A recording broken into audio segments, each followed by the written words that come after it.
Hello everyone, আসসালামু আলাইকুম। সবাই কেমন আছেন? আশা করি সবাই ভালো আছেন। আমিও ভালো আছি আলহামদুলিল্লাহ। তো আবারও একটা রান্নার ভিডিও নিয়ে হাজির হলাম। আশা করি ভিডিওটা কন্টিনিউ করবেন। তো শুরুতে আমি ডিম ভুনা করে নিব। ডিম ভুনা, এখানে ডিম ভুনার ক্ষেত্রে কিন্তু সবসময় মনে রাখবেন এটার মধ্যে পেঁয়াজ বাটাটা মোস্ট ইম্পর্ট্যান্ট। পেঁয়াজ বাটাটা হলে ডিম ভুনাটা একদম পারফেক্ট কিন্তু হয়ে যায়। তো আমি এখানে পেঁয়াজটা বেটে নিয়েছি, তারপর এখানে মশলা যা বাটা ছিল বাটা মশলাগুলো ব্যবহার করেছি। তারপর পরিমাণ মতো হলুদ, তারপর লবণ, তারপর আমার যে গুঁড়ো মশলাটা থাকে সেটাই আমি ব্যবহার করছি। আমার ডিম ভুনা রান্না করা শেষ। আর আমি রান্না করব, যেহেতু আমার পালিত মানে দেশি মুরগি, ছোট্ট একটা মুরগি আমি রান্না করে নিব ঝোল। তো তার জন্য আমি পেঁয়াজটা ভালো করে শুরুতে গরম কড়াইয়ের মধ্যে গরম তেলের মধ্যে পেঁয়াজটা আমি লাল করে নিচ্ছি।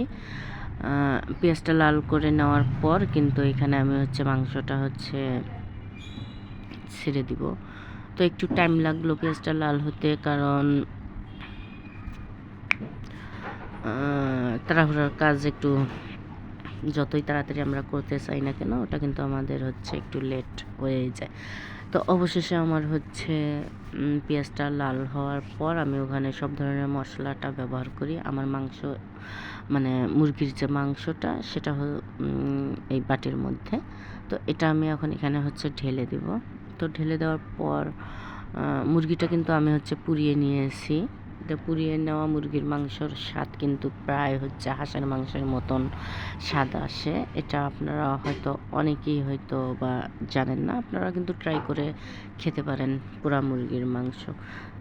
তো এখানে দেখতেই পাচ্ছেন আমি আলুগুলো দিয়ে দিলাম। দাদি আলুগুলো কাটতে অনেকগুলো আলু কেটে ফেলে আর কি। আমি দিতে বলি দু থেকে তিনটা, যেহেতু আমার আলুর সাইজটা ছোট ছিল, তো 2 থেকে 3টা দিতে বলি, কিন্তু উনি একটু বেশি কেটে ফেলে।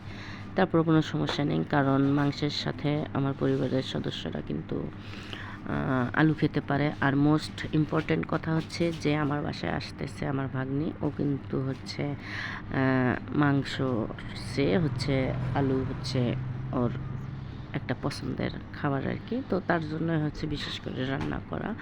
তো আমার মুরগির মাংস প্রায় হয়ে এসছে। তো এটা আমি যেহেতু ঝোল করব, আমার রান্না শেষ। আমার ঘরের হোমমেড যে মশলাটা আছে ওটাই আমি ছিটিয়ে দিই। তো রান্না আমার কমপ্লিট।